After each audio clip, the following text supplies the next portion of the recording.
네, 오늘 열왕기하 10장 말씀 나누면서 심판과 징벌에 대해서 우리 함께 은혜 받는 시간을 갖기를 원합니다. 우리는 성경에서 성경의 반이 아닙니다. 사실은 반이 아니라 성경의 한 80% 정도는 심판과 징벌에 대한 내용들이 담겨져 있고 한 20% 정도만 구원과 어떤 의로운 칭찬에 대한 게 담겨져 있죠.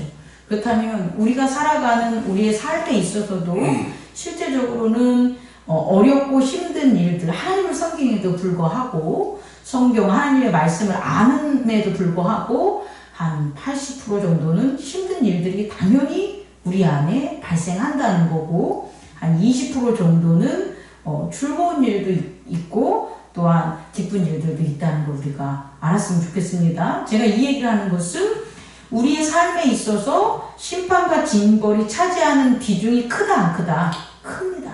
아주 비중이 큰데 문제는 비중은 크지만 이 심판과 징벌이라는 것이 사라지거나 제거되는 일들이 사실은 상이나 기쁨보다 훨씬 자주 있다라는 거예요. 이게 무슨 얘기냐면 어려움과 환난과 좀 무슨 상황들, 내가 예기치 못한 상황들이 사실상은 우리가 계획하고 우리가 대처하는 상황보다 많을까요, 적을까요? 많다는 거예요. 그런 상황들이 많아요. 많은데 그런 상황들이 해결하는 것들이 오히려 뭐하다는 거예요? 쉽다라는 거예요. 오히려 그런 상황들을 우리는 쉽게 뭐한 거예요? 극복하고 해결하고 왔다는 거예요. 그러니까 오늘의 20% 기쁨을 누릴 수가 있는 거겠죠.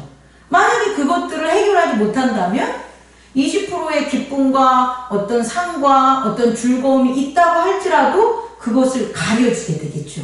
근데 그런 것들을 심판과 징벌, 어려움과 상황을 뭐한다? 극복하는 것들을 우리가 해온 거예요. 지금까지. 다시 말해 우리 장도화 권사님이나 장로님이나 이 땅을 살아오면서 50년, 60년의 그 시간 동안에 우리가 내가 하고 싶은 것, 계획한 것들만 한 게 아니라 오히려 하고 싶지 않고 계획되지 않는 여러 가지 상황과 사건들이 있었음에도 불구하고 그것들을 뭐하고 왔다는 거예요? 다스리고 왔다라는 것을 여러분이 좀 알아줬으면 좋겠습니다. 그렇다면 앞으로도 마찬가지라는 거죠. 앞으로도 능히 우리가 그런 상황들이 안 벌어지는 게 아니라 그런 상황들이 벌어진다고 할지라도 예수를 잘 섬김으로 더욱더 쉽고 더욱더 능력 있게 그런 상황들을 다스려질 수 있다라는 거죠. 해결할 수 있다라는 거죠. 그게 그리스도인의 권능이라는 걸 깨닫는 저와 여러분 되기를 원합니다. 심판과 징벌은 제가 지금 좀 섞어서 얘기했지만 주체에 따라 차이가 있습니다. 주체에 따라 차이. 이건 무슨 말이냐면 심판할 수 있는 사람이 따로 있고 징벌할 수 있는 사람이 따로 있다는 거예요. 다시 말해 심판은 아무나 하는 게 아니라는 거예요. 우리가 국가 제도에 있어서 심판을 하는 곳은 어딜까요? 법원이죠. 사법부가 되는 거죠. 사법부는 심판을 하는 거죠. 이건 죄. 당신은 죄인이야. 이걸 가리는 거고, 당신은 죄가 없어. 죄인이 아니야. 라는 걸 가리는 거잖아요. 이건 사법부에서 하는 거예요. 그런데 실제적으로 죄 있는 자를 처벌하는 것, 징벌하는 것은 사법부가 하는 게 아니죠. 행정부가 하는 거죠. 죄 있는 자에게 벌칙금을 물고 혹은 죄 있는 자를 관리하고 감옥에서 그를 갖다가 가두고 그에 대한 지키고 계도하는 그런 곳은 사법부가 아니라 어디가 되는 거예요? 행정부가 되는 거예요. 다시 말해 우리는 하나님께서도 우리에게 심판과 징벌에 대해서 성경을 통해서 한 80% 이상을 언급하고 계시는데 그것의 주체가 다르다는 거예요. 그래서 우리는 이 주체가 다름을 깨달아야 돼요. 심판의 주체는 누가 되냐면 의인이 되는 거예요. 의인. 옳다. 당신 옳아. 당신은 옳지 않아. 이것을 수 있는 건 누구라고요? 의인인 거죠. 의인은 다른 말로 하면 뭐가 되냐면 죄 없는 자가 되는 거예요. 죄 없는 자만 심판할 수 있는 거예요. 그런데 죄 있는 자가 심판을 해요? 그럴 일이 있어요, 없어요? 있죠. 그 심판이 아니라고요. 심판의 효력이 없습니다, 여러분. 죄가 있는 자가 내가 조금 죄를 졌다고 큰 죄 있는 자를 심판할 수 있습니까? 못합니다. 이 문제는 뭐냐면 제가 목사인데 제가 죄가 있어요. 아주 목사로서 조금 죄를 졌다고 칩시다. 그런데 제가 성도가 큰 죄가 있어요. 그래서 제가 그 성도를 심판해요. 당신 죄 있어, 죄 지은 자야 라고 하면 그 성도가 예 목사님 저는 죄인입니다. 제가 정말 잘못했습니다. 회개할 것 같아요? 회개 안 합니다. 뭐라고 하냐면 너도 죄인이잖아. 너도 죄 졌잖아. 너도 목사지만 죄 졌잖아. 너는 왜 그 죄 지고 나한테 죄인이라 그래? 회개하지 못하는 거예요. 우리가 많은 사람들, 우리의 가족들, 친지들, 주위에 가까운 사람들의 죄가 보여요, 안 보여요? 보이잖아요. 그런데 그 사람들에게 우리가 당신 너 이렇게 살지 마. 이거 죄야. 라고 했을 때 어떨 때는 잘 들어요. 그런데 어떨 때는 안 들어요. 그 이유가 뭘 것 같아요? 나에게 있다는 거예요. 내가 죄 없이 의인으로 하나님 앞에 인정받고 살 때는 그들이 너 이렇게 살면 안 돼 라고 하면 회개합니다. 왜? 죄 없는 의인의 권고기 때문에. 그런데 나도 죄를 짓고 사는 거예요. 목사인데, 장로인데, 권사인데. 그럼 죄를 짓는 자가 그 형제라고 하고 아내라고 하고 남편에게 자식에게 너 이렇게 살지 마라고 하면 그 사람들이 예 제가 잘못했습니까? 안 한다는 거예요. 왜? 죄가 그들에게 보이기 때문에. 누구의 죄가? 내 죄가. 그래서 첫 번째 알아둘 것은 심판. 죄가 있냐 없냐는 누구만 하는 거다. 의인만 하는 것. 다시 말해 죄 없는 자만 하는 게 의인이 하는 게 심판이다 라는 걸 깨닫기 바랍니다. 두 번째로 징벌은요 누가 하는 거냐면 죄 있는 자도 할 수 있는 거예요. 내가 죄가 있어요. 내가 목사가 죄가 있어요. 내가 죄가 있어도 성도들 중에 죄진 자에 대해서 하나님께서 내가 목사기 때문에 너가 저 죄 보이지? 라고 하면 징벌할 수 있다는 거예요. 다시 말해 징벌은 죄가 있냐 없냐로 하는 게 아니라 법을 아냐 모르냐로 하는 거예요. 무슨 말이냐면 법은 뭐를 드러내는 거예요? 뭐를 구별하는 거예요? 죄를 아는 거잖아요.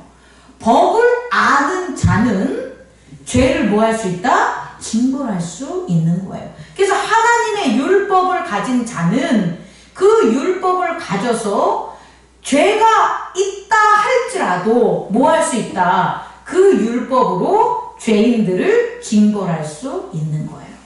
여러분 우리 행정부를 보면 그죠? 행정부 나라들 보면 경찰이 죄 안 집니까?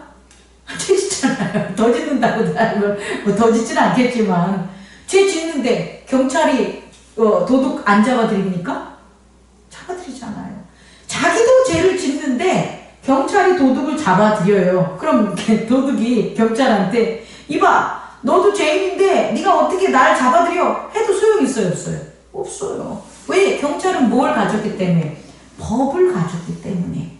죄인을 잡는 도둑을 잡는 법을 가졌기 때문에 그 법을 아는 사람은 뭐 할 수 있다? 징벌할 수 있다는 것을 깨닫는 저와 여러분 되기를 원합니다. 그래서 심판과 징벌은 이와 같은 차이점이 있습니다. 뭐에 따라? 주체에 따라. 어떤 사람에 따라?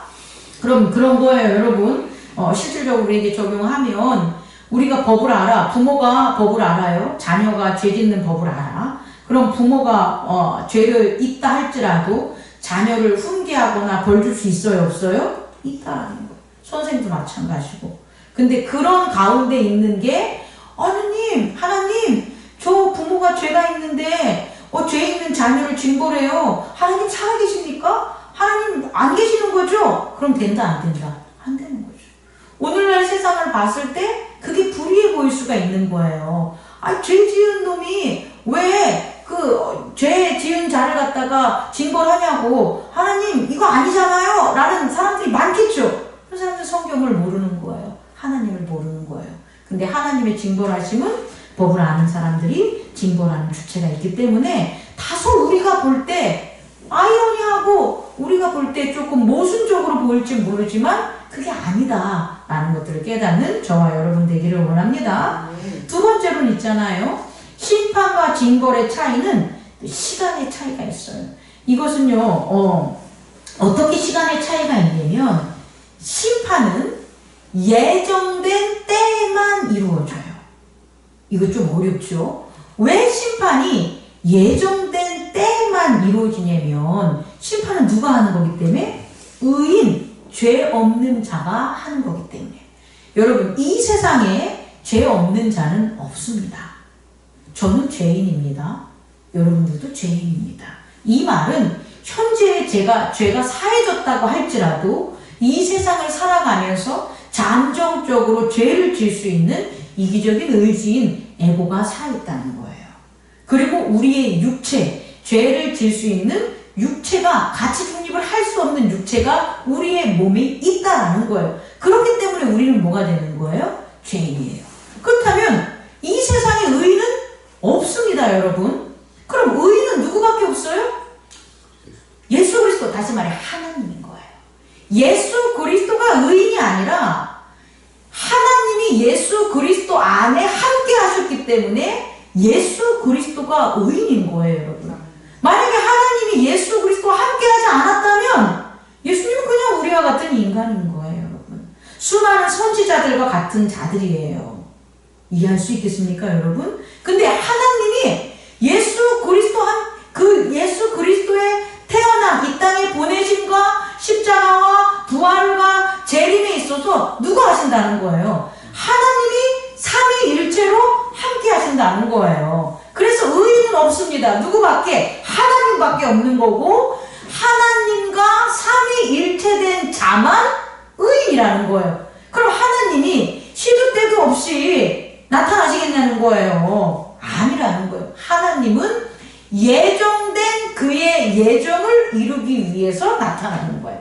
그럼 하나님의 예정이 이루어지는 그때에 뭐가 일어난다? 심판이 일어나는 거예요. 그래서요, 저는 성경적으로 제가 해석할 때 하나님의 심판은 두 번 이루어진다고 봐요. 첫 번째는 예수 그리스도를 초림할 때, 예수 그리스도가 하나님의 임재 가운데 이 땅에 오셨을 때 예수 그리스도를 믿지 않는 자들은, 그의 이름을 믿지 않는 자들은 이미 뭐 받았다 그래요? 심판 받았다 그래요. 그때 예수 그리스도의 이름을 믿는 자들은 하나님이 함께 임재한 예수 그리스도를 믿었기 때문에 뭐 받았다 그래요? 구원 받았다 그래요. 이건 이루어진 거예요. 예수님의 이름을 믿지 않는데 왜 심판받냐는 거예요. 심판은 저 후에 죽은 날 받는 건데, 근데 그게 아니라는 거예요. 하나님이 삼위일체로 예수님과 임재하는 의인이 이 땅에 오실 때, 하나님이 이 땅에 오실 때에는 반드시 무슨 작용이 일어나냐? 구원과 심판의 작용이 일어나기 때문에 그때 심판이 있었다. 알아두시기 바랍니다. 두 번째 심판은 당연히 뭐가 돼요? 재림 때가 되는 거죠. 하나님이 예수 그리스도를 통하여 재림하실 때 그 재림에 하나님이 삼위일체로 함께 하시기 때문에, 임재하시기 때문에 당연히 그때에도 뭐가 일어나는 거예요? 구원과 심판이 이루어지는 거죠. 이걸 깨닫는 저와 여러분 되기를 원합니다. 다시 말해 심판은 아무 때나 이루어지는 게 아니라 하나님의 의가 나타날 때이기 때문에 예정된 시간에 심판이 이루어진다. 이것에 반해서 징벌은 어떨까요? 징벌은 상시적으로 이루어집니다. 상시적으로 하나님이 이 땅에 오시지 않아도 보좌 위에서 그의 뭘 통해서 직분자들, 사역자들을 통해서 징벌은 이루어질 수 있어요. 또한 요한계시록에 또 언급한 것처럼 뭘 통해서? 천사들, 그가 부리는 천사들을 통해서 징벌은 이루어질 수 있다는 거예요. 그래서 징벌은 상시적인 거예요. 성경을 봐도 징벌은 어느 때든 있었어요. 최초의 징벌은 어디 있습니까? 아담이 죄를 졌을 때 일어난 거 아니겠습니까? 그리고 마지막 마지막 재림이 일어나는 바로 그 초전에도 뭐는 이루어지는 거예요? 징벌은 이루어지는 거예요.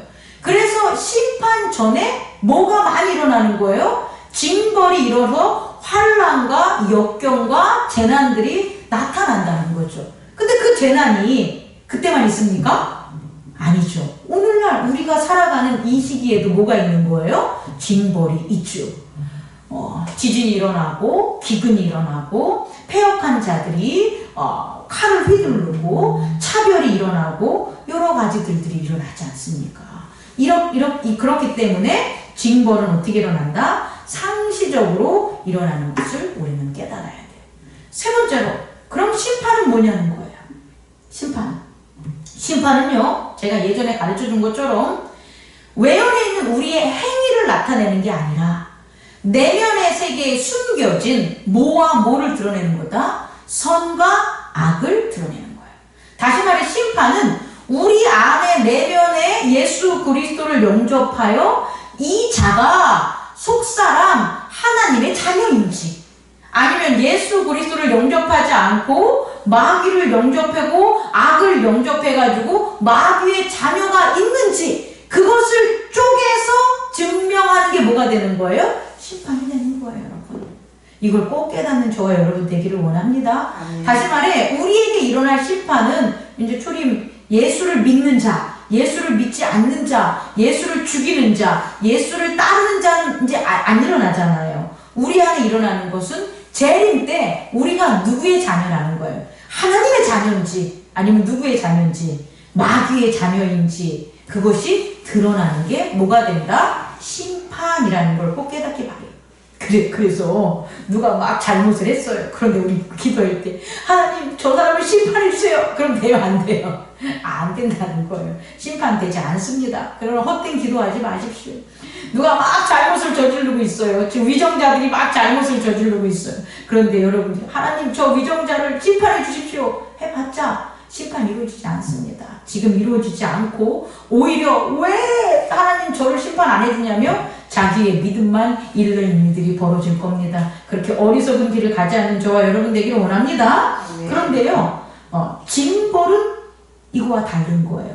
심판은 우리가 재림 때 이제 우리에게 이루어지는 하나님의 자녀냐 마귀의 자녀냐만 구분되지만, 징벌은 우리가 지금 살아가는 가운데 이루어집니다. 뭐만 있으면, 법만 있으면. 뭐의 법? 예전에는 율법이었죠. 이스라엘에겐 율법이 있어가지고 이방인들을 심판해서 가나안 땅을 차지할 수 있었던 거잖아요. 그럼 오늘날에 있어서는 우리 그리스도인들에게 필요한 건 성령의 법이 되는 거예요. 성령의 법, 다시 말해 성령께서 가르치시고 성령께서 운행하는 그 법을 우리가 받으면, 어떻게 우리가 몸을 성령에게 드림으로 우리의 직분을 성령께서 하시기를 원한다면, 우리가 뭐하는 가운데 성령의 법을 가졌기 때문에 뭐 할 수가 있는 거예요? 징벌할 수 있다. 우리가 직접 막 죽이고 이게 아니라 우리의 기도를 통해서, 우리의 헌신을 통해서, 우리의 사랑을 통해서, 우리의 믿음의 교제를 통해서 뭘 할 수 있다는 거예요? 징벌할 수 있다는 거예요. 이걸 꼭 깨닫는 저와 여러분 되기를 원합니다. 죄는 이렇게 다스리는 거예요. 세 번째로, 오늘 열왕기하 10장을 보면 예후가 나옵니다. 그럼 예후가 오늘 어떻게 하고 있는 거예요? 아합의 왕자들을 다 죽이고, 70여 명 되는, 80여 명 되는 왕자들을 다 죽이고, 그리고 아합을 따르고 그 왕자들과 함께 있었던 숨은 자들을 죽이고, 그리고 또 뭐 했어요? 그리고 이방신을 섬기는, 바알을 섬기는 제사장들을 다 죽였단 말이에요. 이것은 지금 예후가 뭘 한 걸까요? 심판을 한 걸까요? 징벌을 한 걸까요? 징벌을 한 거예요. 왜냐? 그 답은 열왕기하 마지막을 보면 예후가 어떻게 했냐면, 그렇게 다 했는데 뭘 했냐? 이스라엘의 예후가 이스라엘에게 범죄하게 한 느밧의 아들 여로보암의 죄, 곧 베델과 단에 있는 금송아지를 섬기는 죄에서 떠나지 아니하였다. 다시 말해 예후는 하나님께서 주신 그와 같은 기름 부음의 가지고, 법을 가지고 아합에게 있었던 모든 자들을 징벌했지만 그들 속에 남아있는 것, 다시 말해 남은 이스라엘 속에 남아있는 것, 혹은 그가 죽이지 못한 자들 가운데 남아있는 것들을 심판하지는 못했다는 거예요. 뭐가 없기 때문에? 그가 여로보암의 도를 따랐기 때문에. 다시 말해 그리스도 혹은 다윗의 그와 같은 의의 법을 따르지 않았다는 거예요. 이것을 꼭 깨닫는 저와 여러분 되기를 원합니다. 그런데 우리가 여기서 또 주목해야 될 것은 이 징벌을 하게 하는 그 하나님의 공의, 죄에 대한 벌함, 이 징벌이 너무나 디테일하다는 거예요. 징벌이 그냥 단순히 피해가거나 숨거나 할 수 있는 게 아니라는 거예요. 첫 번째 징벌은 어떻게 했냐면 먼저 손에 아무것도 안 댔죠. 예후가 자기가 한 건 아무것도 없는데 누구를 통하여?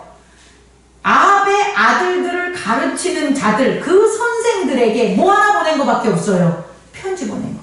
편지 보내서 그들의 손으로 그들이 가르친 아합의 왕자들을 다 어떻게 하는 거예요? 목베게 만드는 그 징벌을 한다는 거예요. 여러분, 이 징벌 참 무섭지 않습니까? 직접 하는 게 아니라 편지 한 통 함으로 그 사람이 뭐 할 수 있다는 거예요? 징벌 받을 수 있다라는 거예요. 죄인들이. 두 번째는 있잖아요. 이 예후가 산을 그냥 우연히 가는 가운데 산에서 우연히 내려오는 자들과 만나요. 이건 우연이에요. 근데 이 우연으로 만났는데 그들이 너 뭐 하는 사람이야? 라고 했을 때 뭐 한다 그래요? 아합의 아들들의 친구를, 그들을 섬기는 자를 갖다가 만나러 갑니다 라는 그 얘기를 하잖아요. 다시 말해 그들은 우연히 필연적으로 안 만났는데 우연히 만나는 거에도 불구하고 뭐 하는 거예요? 죽임을 당하는 거예요. 이게 징벌이라고요. 아니 어떻게 의도적으로 막 강하게 직접적으로 벌해서 죄인이 징벌당하는 게 아니라 하나님이 법을 아는 사람을 세웠을 때 그 법은 우연일지라도 다 뭐 한다는 거예요? 징벌하는 것을 우리는 발견할 수 있습니다. 그리고 마지막 어떤 겁니까? 치밀한 계획적, 의도적으로 그 죄의 뿌리가 되는 그 바알을 섬기는 제사장들. 뭐라고 합니까? 예후가 내가 이제부터는 아합보다 훨씬 더 바알을 더 잘 섬길 거야. 그러니까 나를 따르는 제사장들은 다 나와 출세할 거니까 그래서 한 곳에 다 모이게 하잖아요. 그때 온 바알의 제사장들을 예후가 어떻게 하는 거예요? 다 죽이잖아요. 자, 제가 얘기하는 건 우리가 아까 서두에 제가 뭐라고 했습니까? 우리가 살아가는 것에 있어서 상황과 어려움들, 고난들이 우리가 행복하고 즐겁고 계획한 것보다 더 프로테이지가 많다, 작다, 많아요. 80%, 90%까지 일어날 수 있어요. 그런데 그것들이 본문 가르치듯 한 번에 예수 그리스도를 믿는 가운데, 걷는 가운데 다 사라지게 하는 일들이 벌어집니까? 안 벌어집니까? 벌어집니다. 그게 뭐냐? 하나님의 공의가 행하시는 징벌을 통해서 그렇게 되는 거예요. 그러면 우리는 두 가지를 생각해야 되겠죠. 마지막으로, 네 번째로, 우리가 징벌받기 위해, 받지 않기 위해 우리 뭐 해야 돼요? 깨어 있어야 돼요. 우리가 지금 기독교인들이 의를 받기 위해, 상을 받기 위해 상당히 많은 시간들을 자기들이 한다고 한단 말이에요. 선을 행하고, 뭐 합니까? 선교를 하고, 가난한 사람을 돕고, 교회를 세우고, 서로 만나서 기도를 하고, 이런 것들을 해요. 여러분. 그런데 정말 중요한 것은 뭐냐면 우리들의 의지와 우리들의 행동은 보호받지 않는 걸 해야 되는 거예요. 징벌받지 않는 죄를 짓지 않으려고 노력해야 되는 거예요. 아주 작은 죄라도 짓지 않으려고 하나님의 성령의 법을, 그리스도의 성령의 법을 어기지 않으려고 노력하고 살아야 되는 거예요. 왜? 그 징벌의 영향력과 범위, 공의가 이렇게 어떻기 때문에 치밀하고 광대하기 때문에 시간도 길어요, 여러분. 우리는 이걸 꼭 깨닫는 저와 여러분 되기를 원합니다. 하나님에게 의로운 것은 그 하나밖에 없어요. 영. 하나님께 드리는 영의 제단. 아버지의 영과 함께 있는 아들의 영. 이게 의예요. 왜? 하나님이 의니까. 우리가 하는 모든 것들은 의가 될 수가 없어요.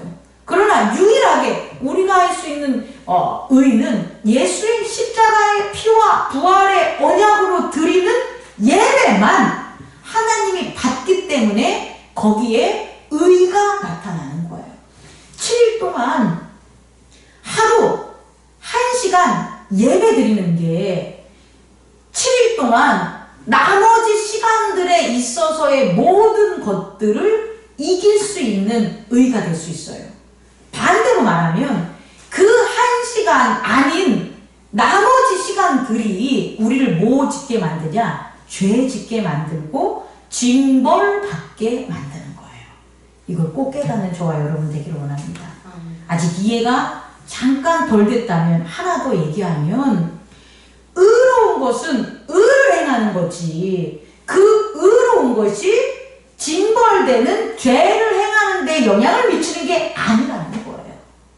우리가 드리는 그 1시간의 예배가 예수 그리스도의 그 영, 성령의 영으로 아버지의 영을 영접해서 드리면 그것은 우리가 살아가는 징벌의 이 세상에서 변화가 아니라 하나님의 의로운 신령한 것에 대한 경험과 누림과 기쁨이 되는 거라는 거예요, 여러분. 그거와 별도로 그 시간 아닌 것에서 일어나는 법, 그 법에 따라 징벌받는 것, 그것은 우리가 고쳐줘야 되는 거죠. 그것을 우리는 피해야 되는 거예요. 이것을 깨닫는 저와 여러분 되기를 원합니다. 어렵지만 아주 쉬운 방법을 가르쳐 드린 거예요. 의의 기쁨으로 가려면 예배를 신령과 진정으로 드리면 되는 거고, 그 다음에 이 세상에서 일어나는 모든 환난을 피할 수 있는 길은 우리가 살아가는 시간 동안 깨어 있어서 성령의 법을 지킴으로 인해서 죄짓지 않고 살아가면 된다는 거예요, 여러분. 이것을 깨닫는 저와 여러분 되기를 원합니다. 기도하겠습니다. 거룩하신 하나님 아버지,